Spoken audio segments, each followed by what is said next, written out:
Welcome to Footballology. This week I want to break down Wildcard Weekend. We'll break down all four games and then all the games moving forward and what I think is going to happen.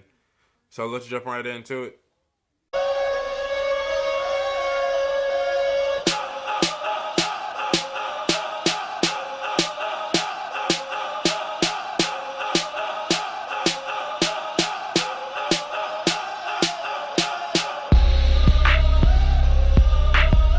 First on the schedule, we have Kansas City Chiefs going to Houston. I think we have a chance to win. Everyone does think we have a chance to win. No biased opinion here. I really like our team and I really like what we can do. If we don't win, I will be sad. I will be horribly, horribly sad. But I really do think we have a chance to win. Our defense can stack up against their offense really, really well. I do know they got Nuke Hopkins, and dude is balling out of his mind regardless of who's playing quarterback. But we can't really focus too much on him because then we'll lose sight on the running game. But other than that, I think we have a chance to win this. Now, on the other hand, Houston is just as good of a team. Obviously, having J.J. Watt, they got Jadeveon Clowney, and no one's talking about Vince Wilfork. I feel like he's a true difference maker. Him and Jonathan Joseph for that defense. Those are two guys that no one's actually bringing up in any kind of conversation, but these are two guys that I think that can be difference makers in this game. And then on the offensive side of the ball with Houston, they still got Brian Hoyer, and he's actually a really decent quarterback in my opinion. And they can run the ball. I mean, that's what got them here is they ran the ball really well in these last couple of games.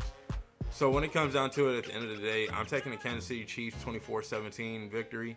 And I just think that we move on and we finally get that monkey off our back of not winning a playoff game since, never. But I think we have a chance in this. Next on my list is the Pittsburgh Steelers traveling to Cincinnati. I actually like this game. This is the second best game of the weekend. Yes, the second best game. Just because it's a divisional game, for one, and it seems like the AFC North stay consistently playing each other in the playoffs. It's really insane. But I really like, in this game, I've been back and forth. But I think Cincinnati's going to pull it out. I think A.J. McCarron's going to come out. I think he's going to play really well. That Pittsburgh defense is not Pittsburgh defense of old. I don't believe they're going to be able to run the ball against that Cincinnati defense. So when it comes down to it, I think A.J. McCarron is going to come out. He's going to play really well. He's going to do enough to make sure they win this game. And he's going to start making people question if Andy Dalton is even postseason quarterback. That's a big thing. Look at Joe Flacco. Joe Flacco's a postseason quarterback. In the regular season, he's not flashy. But you get that man in the postseason, he's a different beast. But I think A.J. McCarron comes out and he gives them a chance to win this game.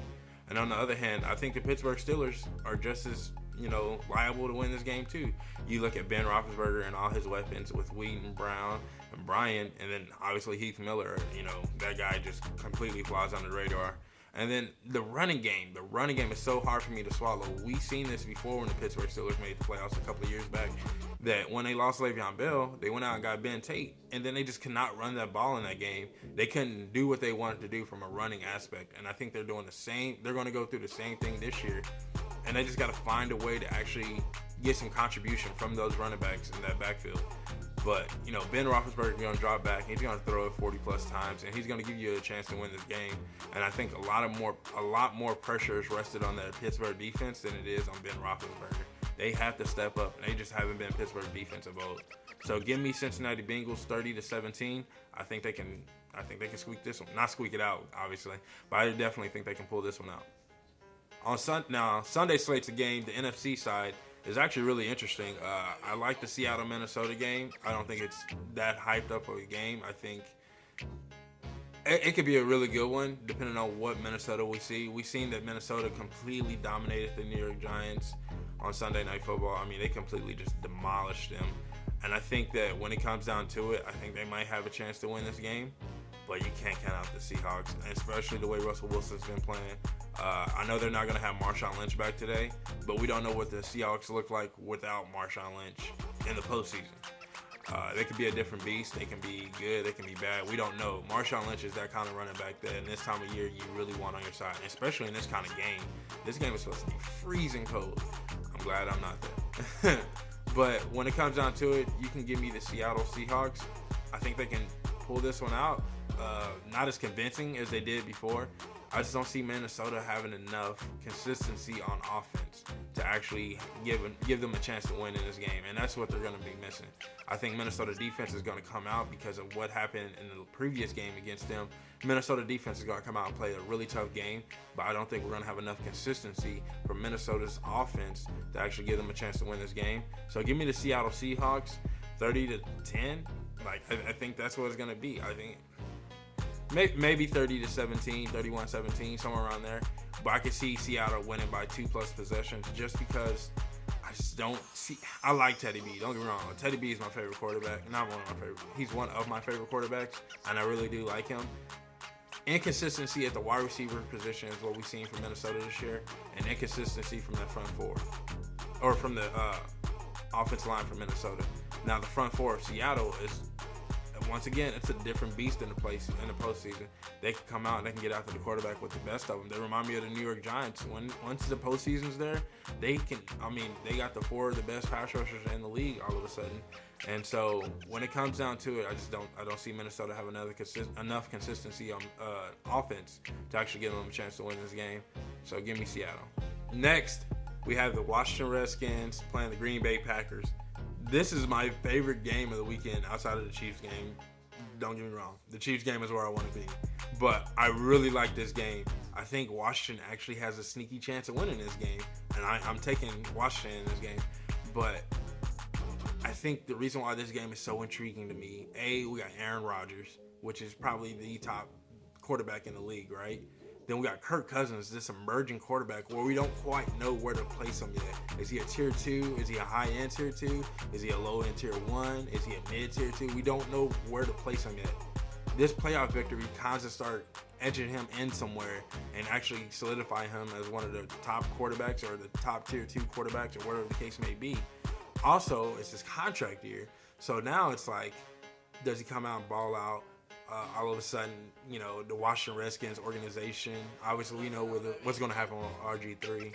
But Kirk Cousins come down and win this game, it starts to pose a lot more questions of what's going to happen next. And if Washington wins this game, it starts to pose more questions for the Green Bay Packers organization. Where do we go wrong? What do we need to do? And how do we improve? I just think that the Washington defense is going to get after Aaron Rodgers, and they're going to put pressure on him. Not sacks. They're going to put quality pressure on him. And once again, we've seen inconsistency from the wide receiver position for them. And it's kind of saddening because they have Jeff Dennis, and he's one of the receivers I've been watching for quite some time. But inconsistency from the wide receiver position. We know a great quarterback can make great receivers. We've seen it happen before.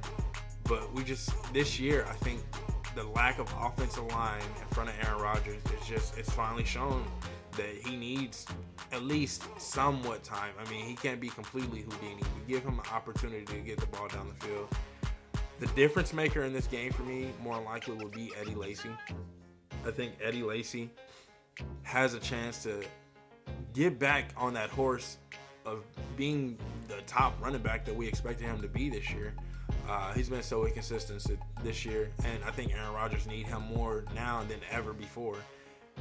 But if Washington can get that defense going and that run game going, and really they can lean on Kirk Cousins at this point. They've shown that they can have faith or trust in him. But I don't know. I don't see enough from Green Bay's defense. Green Bay's defense has inconsistent moments, but when they're good, they're really good. So it depends on what Green Bay defense we get on Sunday. But definitely give me the Washington Redskins. I think they're going to get out the A-Rod. I think Kirk Cousins is going to come out and do what he does, what he's been doing. I mean, I was a believer in Kirk Cousins way back when they drafted him. I knew he was the quarterback. I knew RG3 was just a gimmick. But I did not see these last couple of games, what he's done in these last couple of games. I did not see that coming. I mean, when I was watching the Dallas game, granted, Dallas has been horrible all season long, but he came out in the first quarter and a half and put up 3 touchdowns and 196 yards. The man is good.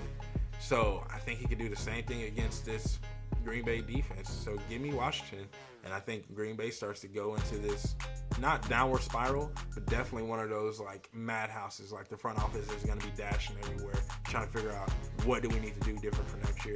And obviously it's to protect Aaron Rodgers and do something about your defense. Get some more consistency on your defense.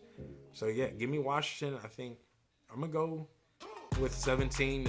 I think it's gonna be a low scoring game, but I think it's definitely gonna be a quality game. All right, that's all I have for you guys this weekend. It's Wildcard Weekend, and I'm excited. I'm pumped. I'm gonna get back on my videos. I promise you, I'm gonna get back on my videos. I'm still trying to find this window of time that I have to myself where I get 20 to 30 minutes just to record, because the editing process is not gonna take me long, just to record. But I really hope you guys enjoyed this video. If you do, like it, thumbs up, share it, subscribe to the channel, the whole nine, everything. I'm excited. I couldn't even sleep last night. I think I got maybe 4 hours of sleep because of how excited I was. I just wanted to get up. So go ahead and subscribe to the channel. If you're not a footballologist yet, I don't know what you're waiting on. Go ahead and subscribe. Stay safe, football fans.